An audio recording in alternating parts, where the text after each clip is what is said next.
Bonjour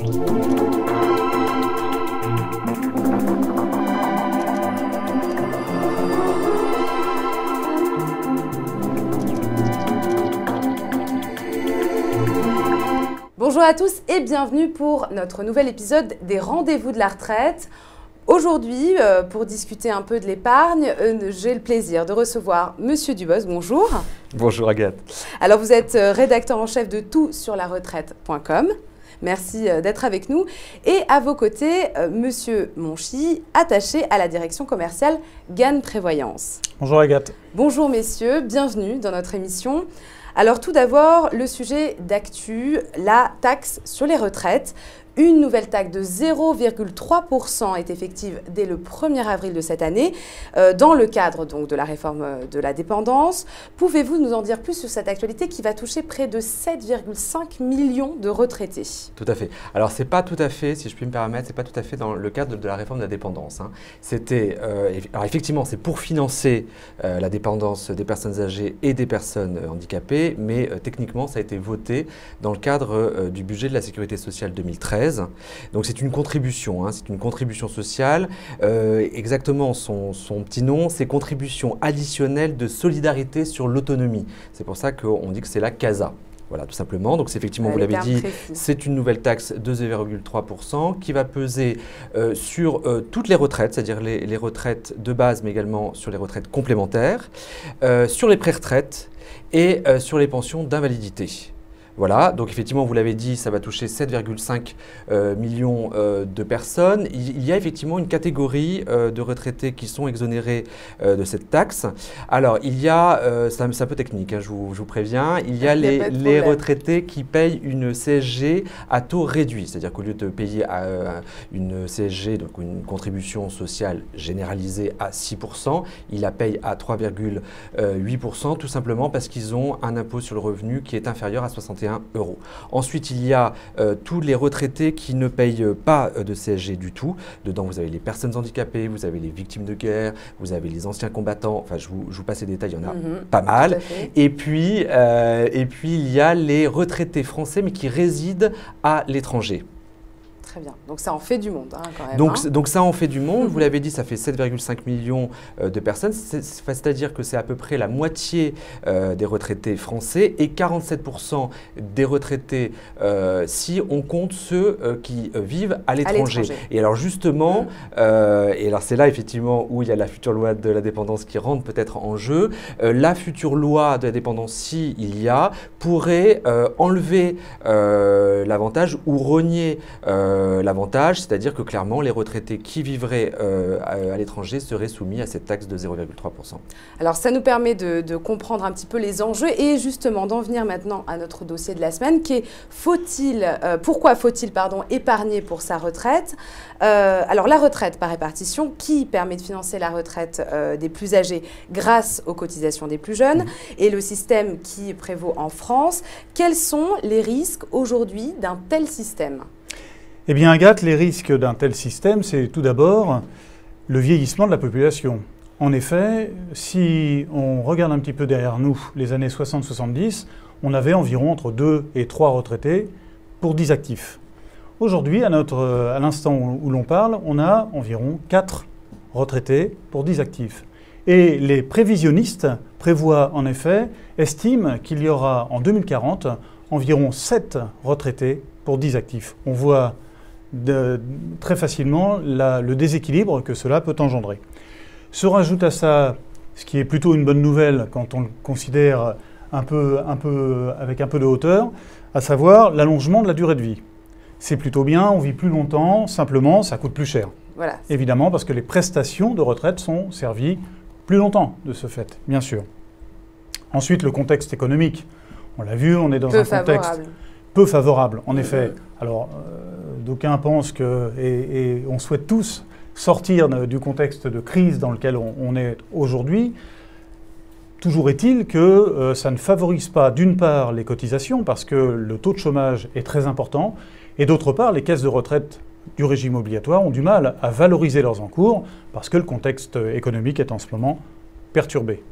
Et là, ce contexte économique vraiment dégrade, on va dire, la situation. Le COR, donc le Conseil d'orientation des retraites, vient de rendre 2 rapports. C'est le Premier ministre qui l'avait commandé. Et effectivement, ces 2 rapports montrent que, eh ben non, la réforme de 2010, la réforme des retraites de 2010 ne va pas régler les choses, compte tenu effectivement de la dégradation de la conjoncture économique. Clairement, au lieu d'être à l'équilibre en 2020, le système des retraites français va afficher un déficit de plus de 22 milliards d'euros.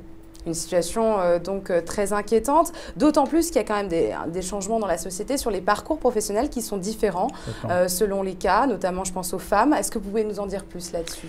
En effet, les femmes ont des salaires à emploi équivalent encore plus faibles que ceux des hommes. Donc évidemment, ça engendre des cotisations là aussi plus faibles. De plus, elles consacrent des périodes plus ou moins longues à élever les enfants. Et là encore, eh bien, ça perturbe le parcours professionnel. En tous les cas, ça génère moins de cotisations, c'est certain. Et puis, il y a un autre phénomène, c'est la durée des études. En effet, en moyenne, un jeune aujourd'hui rentre dans la vie active à 22 ans, en moyenne.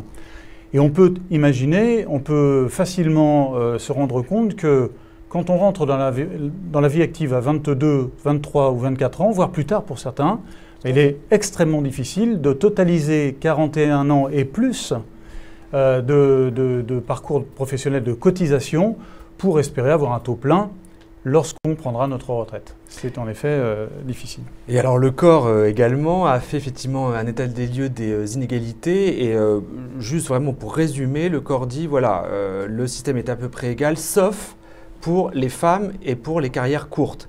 Il se trouve que malheureusement, la plupart des carrières courtes, ce sont des femmes qui les ont. Donc en fait, il y a une sorte de double peine pour les femmes qui font qu'en moyenne, les pensions des femmes sont 40% inférieures à celles des hommes. C'est important, effectivement. Avec les différentes réformes, justement, les taux de remplacement vont-ils baisser, Monsieur Mongier ? Alors totalement, oui. Bien sûr, ils vont encore baisser, si j'ose dire. Et c'est assez dramatique parce que les besoins, eux, parallèlement, enfin, en regard, sont en hausse. En effet, que se passe-t-il? Déjà, on souhaite tous maintenir notre niveau de vie ou un niveau de vie non plus confortable mais suffisant en retraite. Et ça, c'est évidemment très difficile lorsqu'on constate que les prestations de retraite baissent sans cesse.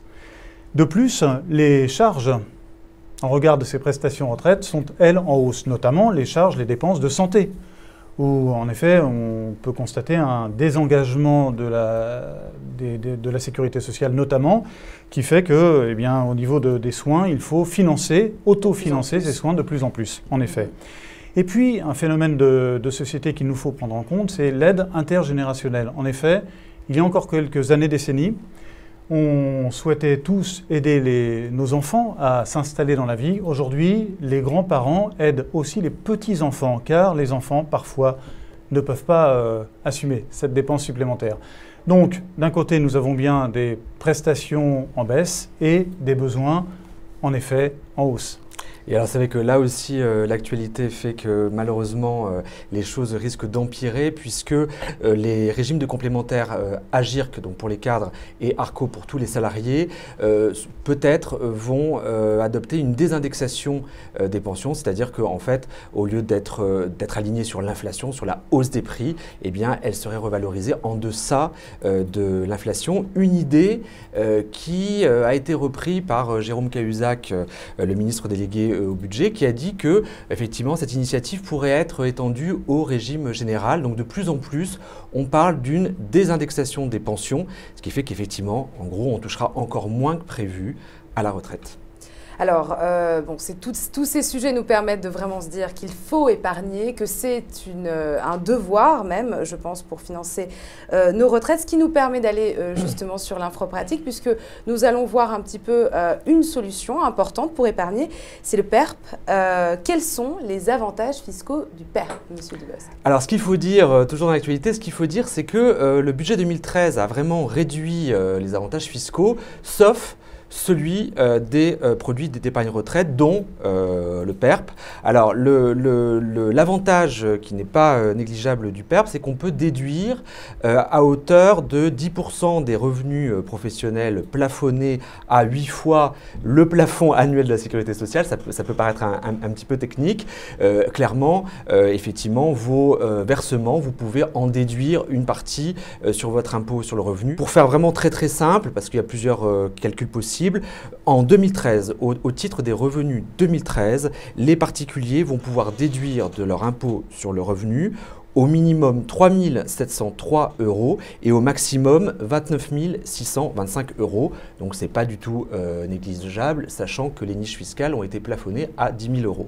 Et puis par ailleurs, il se trouve qu'il y a eu une circulaire de l'administration fiscale qui a précisé quelque chose et qui est un autre avantage. Il se trouve que les détenteurs de PERP peuvent sortir en capital dans le cas où ils achètent leur résidence principale.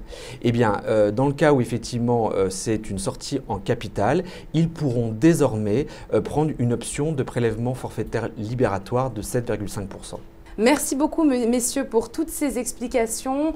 On se retrouve très prochainement pour un nouvel épisode des Rendez-vous de la retraite sur Décideur TV.